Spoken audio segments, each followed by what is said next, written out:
Assalamualaikum warahmatullahi wabarakatuh. Salam sejahtera untuk kita semua. Semoga kita selalu dalam keadaan sehat dan tetap mematuhi protokol kesehatan seperti anjuran pemerintah. Baik, pada kesempatan kali ini saya akan mempresentasikan tugas individu, yaitu analisis isu efektivitas kinerja individu berdasarkan tupoksi. Tugas ini merupakan tugas mandiri agenda pembelajaran 1 pada tanggal 27 Agustus 2021 yang dibuat oleh saya sendiri, Dwi Julianingsi SPD, peserta Latsar CPNS 2021 Angkatan 27 Kelompok 2 PPSDM Regional Bandung. Materi yang pertama yaitu analisis isu efektivitas kinerja individu sesuai tupoksi. Nah, apa itu isu? Isu adalah permasalahan, yang mana permasalahan adalah suatu harapan yang tidak sesuai dengan kenyataan. Yang saya temukan permasalahan di SD Negeri 17 Jayakopa, yang pertama yaitu kurangnya pemahaman peserta didik terhadap materi pelajaran selama pembelajaran luring. Kebetulan di sekolah kami tidak menggunakan metode daring, tetapi menggunakan metode luring karena ini keterbatasan jaringan dan kemampuan masyarakat ataupun orang tua di sekitar sana. Yang kedua, kurangnya kesadaran terhadap kedisiplinan jam hadir kerja, baik itu ASN ataupun guru non-ASN. Yang ketiga, kurangnya minat peserta didik selama pembelajaran luring.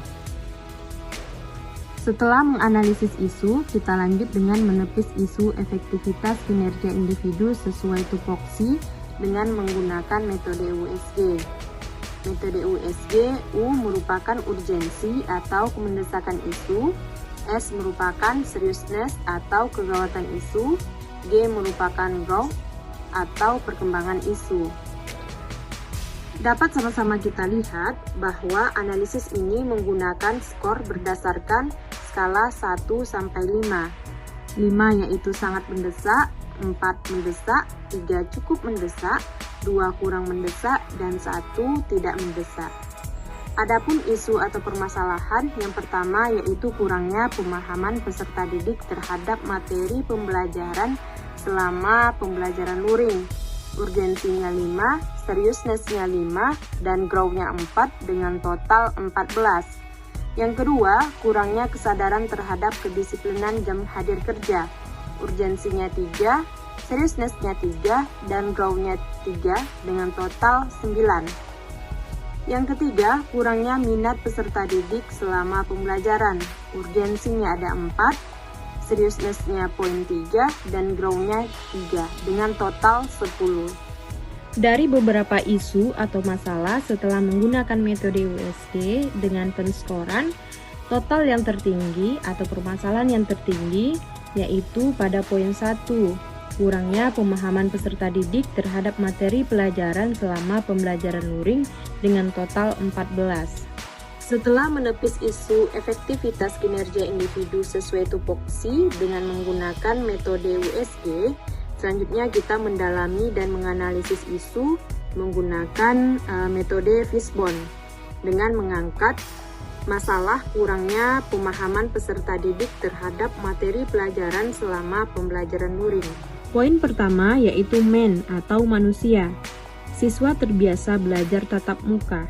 Yang kedua, mesinis atau lingkungan, yaitu kendala waktu menjelaskan pembelajaran saat membagikan tugas. Yang ketiga, material atau material, keterbatasan biaya untuk mencari sumber belajar lainnya. Yang keempat, metode atau metode, guru belum mampu menjelaskan pembelajaran secara efektif dan efisien. Setelah mendalami dan menganalisis isu menggunakan metode Fishbone, kita akan membuat tabel rekomendasi alternatif penyelesaian menggunakan SWOT. S merupakan strength, W merupakan weakness, O merupakan opportunity, dan T merupakan threat. Strength jika dihubungkan dengan opportunity, maka terjangkaunya biaya fasilitas untuk pembelajaran luring serta penyampaian materi oleh guru secara efektif dan efisien. Weakness, jika dihubungkan dengan opportunity, maka tersedianya fasilitas serta pemberian materi pembelajaran yang efektif dan efisien dapat diadopsi oleh guru lainnya. Strength, jika dihubungkan dengan trait, maka membutuhkan waktu yang lama agar semua yang terlibat dapat menyesuaikannya.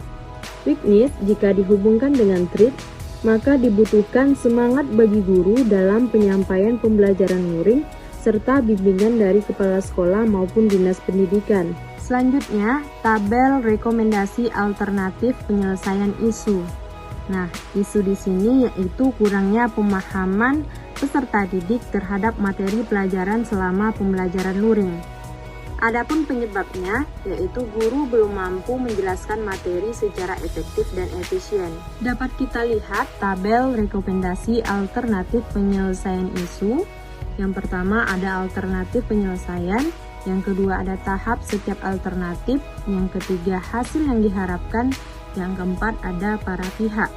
Nah, adapun alternatif penyelesaiannya, yang pertama diklat guru. Tahap setiap alternatif yaitu 1. Berkonsultasi dengan BKPP dan BPSDM. Yang kedua, sosialisasikan kepada guru mengenai pembelajaran luring yang efektif dan efisien.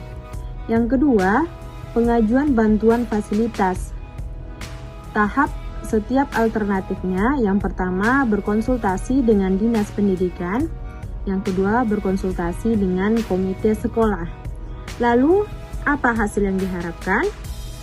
Hasil yang diharapkan adalah pembelajaran yang efektif dan efisien, dapat meningkatkan pemahaman peserta didik terhadap materi pelajaran selama pembelajaran luring.